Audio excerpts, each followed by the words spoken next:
Tarô. E já que você entrou nessa questão técnica, eu vou mudar para técnico, obviamente, que eu quero ver o circo pegar fogo. Eu quero tocar fogo no parquinho, cara. Eu quero ver, assim, lógico que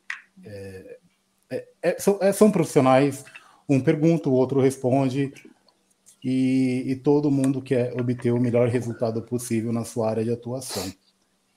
Mas fala do seu ponto de vista, como foi esse entrevero, essa bola na vidraça aí entre você e o Carille, porque confesso, cara, que eu tô muito curioso de ver o seu ponto de vista. Assim, depois de águas passadas, todo mundo tranquilo, e já te adianto que isso aqui vai ser um dos nossos cortes, tá? Então, o lance do Carille, o Carille é até um técnico, eu gosto dele, assim, não tenho nada contra o Carille. Até chegou a ser falado, né? Eu vi até um canal na Fox, teve um apresentador lá que falou que recebeu a informação que eu não me dava com Carille, que não sei o quê, que já tinha coisa passada, que foi uma viagem de ácido, né? Quem passou essa informação para ele, né? Ou tinha tomado um ácido, ou o próprio apresentador tomou um ácido antes do programa, né? Não sei dizer, porque nunca teve nada com o Carille. O ponto é que, assim, o Carille, ele é um profissional ali de campo, né? Ele era auxiliar, depois virou treinador. Ele não tem tato nenhum para lidar com a imprensa, para lidar com a opinião pública, para lidar com críticas em um volume muito acentuado. E a gente sabe que no Brasil o técnico tá mal é crítica. Então ele tinha essa dificuldade em lidar. Soma-se a isso o fato de a gente estar num momento em que todo mundo tira um clipezinho ali da Fox, da ESPN, da Energia, e os caras tiram no celular na hora e já manda no WhatsApp do cara. E aí o cara vai pilhando, aí o cara começa a criar fantasma. E aí fantasma, e fantasma, e fantasma. E aí o cara entrou numa noia de ficar demonizando os setoristas, assim, porque o Brasil também estava num momento assim de demonização da imprensa pra caramba, ainda tá, né? E aí o cara entrou também, né? Tava nessa pegada de ficar demonizando o setorista e falar que tinha espião. Essa história do espião é a história mais mal contada que tem, mais mal contada. Cada vez uma pessoa me diz que alguém do Corinthians falou uma história diferente. E aí, toda vez que ele trazia essa história do espião, que na verdade ele estava requentando há mais de um ano já, quem começava a ser xingado? Eu, Marco Belo, Vessonix, nós éramos setoristas que nos posicionava, que a gente se posicionava politicamente. Teve a eleição de 2018 e a gente colocou a nossa cara a tapa, a gente se posicionou e colocou nas nossas redes sociais o que a gente acreditava, né, naquele momento.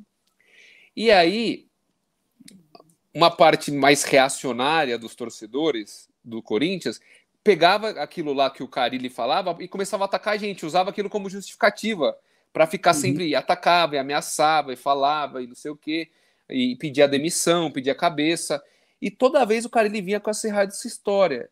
Aí de história de novo, eu falo, meu, mas que coisa é essa do espião? E aí na sexta-feira, antes do clássico com o Santos, no Paulista 19, eu apresentei um programa na Jovem Pan, eu não consegui ir no treino, porque quando ele falou de novo, eu ia perguntar na coletiva, eu ia falar, pô, mas cara, que coisa é essa do espião? E aí, o que eu fiz? Eu falei, mano, eu vou perguntar, dessa vez eu não vou deixar passar, de novo. E aí, teve o jogo do Santos, quando a gente passou nos pênaltis, e na última, eu deixei para o final da coletiva, porque normalmente, como era um setorista que estava sempre no CT, eu fazia uma das primeiras perguntas. Eu deixei todo mundo perguntar do jogo, e aí no final, eu trouxe todo o histórico dessa história do espião. Eu falei, por exemplo, você chegou da Arábia Saudita elogiando a imprensa local lá, sendo que é um país que não tem uma imprensa livre. Então eu comecei a fazer todo, né, aquele caminho do Carille, porque assim, o Carille, ele, que eu tô falando, ele é técnico de futebol. Política, do ponto de vista político, social, etc., ele não tem nenhum interesse, eu tenho certeza que ele não tem nenhum interesse, né, de se aprofundar nessas questões, entender por que é tão bizarro ficar demonizando aqueles setoristas que estão ali, sendo que ele está com raiva do comentarista de ar-condicionado que está no estúdio. E ele desconta nos setoristas que estão indo todo dia no clube, que não tem nada a ver com a história, entendeu? Aí eu fiz a pergunta. Aí eu fiz a pergunta desse tamanho, né? Porque eu fiz acho que só a minha pergunta deve ter uns 4 minutos, assim, eu não lembro, né?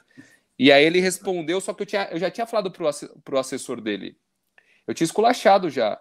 Eu falei, cara, de novo esse papo, brother. E ele mesmo falou, não, mas é aquela outra história. Eu falei, mas o cara ele não sabe se expressar, brother.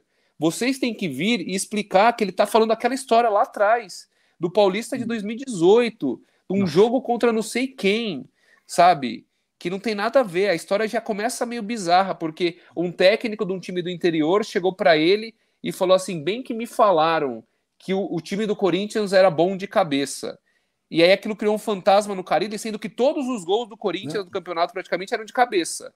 Ou seja, porra, qualquer criança de 5 anos sabia disso. Verdade. Sabe? E aí foi isso. Aí eu perguntei, só que como eu tinha falado com o assessor, o Carille já veio armado para me responder. Só que o que eu fiz? Eu não soltei o microfone. Eu sabia que ele estava armado para me responder. E eu falei, eu vou ter a tréplica.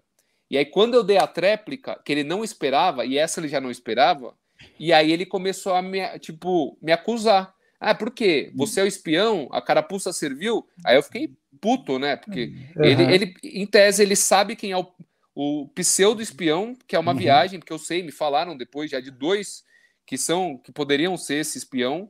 Ele sabia que não era eu, e aí, para 30 milhões de corintianos, ele me joga aos leões, assim, insinuando que sou eu o cara. O cara que pergunta para ele sobre isso é o cara que é o espião, né? Não tem nenhuma lógica isso. Então foi isso, assim, foi um episódio lamentável para mim, foi péssimo, porque, mano, nas redes sociais, tipo, os corintianos, parte da torcida do Corinthians, mano, me xingando, me ameaçando. Eu lembro que eu dei meu celular pro Gui pra pedir para ele bloquear meu Instagram, porque eu fiquei tão atordoado que eu não conseguia nem bloquear comentário no Instagram. Minha namorada tá viajando, me ajudou a ficar deletando comentário antes de eu bloquear o Facebook. Pegava foto de família, ficava xingando, aí ela me ajudou a deletar todas essas paradas. Então, assim, tipo, águas passadas. Eu acho que os dois tiveram equívocos, eu tive equívoco, o Carille teve equívoco nessa situação, mas eu achei covarde o fato dele pegar e se aproveitar da situação que ele estava ali, de técnico do Corinthians, e falar, esse bosta desse repórter aí, vou deixar a torcida esculachar ele, e a torcida fazer o que fez comigo, né? E aí depois até na Jovem Pan isso teve desdobramento também, então me tiraram da final do Paulista, depois me colocaram, porque pegou muito mal para a Pan, me tirar da final do Paulista, né? Contra o São Paulo. E aí eles deram a justificativa que era para me preservar, só que não foi isso que eles me falaram, né? Na real. Então foi isso, né? E foi um acontecimento aí que, tipo, eu não... foi meio traumático para mim, eu até pensei mesmo em parar no jornalismo. Tanto que quando eu fui mandado embora da PAN, eu não ia voltar, eu fiz um mestrado, né? Eu até pretendo começar a dar aula no futuro breve, eu finalizei o mestrado, eu só voltei pro rádio, pro jornalismo esportivo, porque pintou, o Sombra me chamou lá da Energia, o Marcelo Lima me indicou, e eu fui lá fazer alguns jogos e eu gostei do ambiente, gostei da galera. Porque senão, depois do que a direção da Jovem Pan, meu ex-chefe, eles fizeram, aí eu falei, quer saber, meu, já deu pra mim, não é pra mim esse meio aqui, mas foi isso, aí eu voltei e lá na Energia tá super legal, tipo, é outra coisa, é outra vibe, né? Dá pra sentir. É muito bom, é muito bom. Dá pra sentir.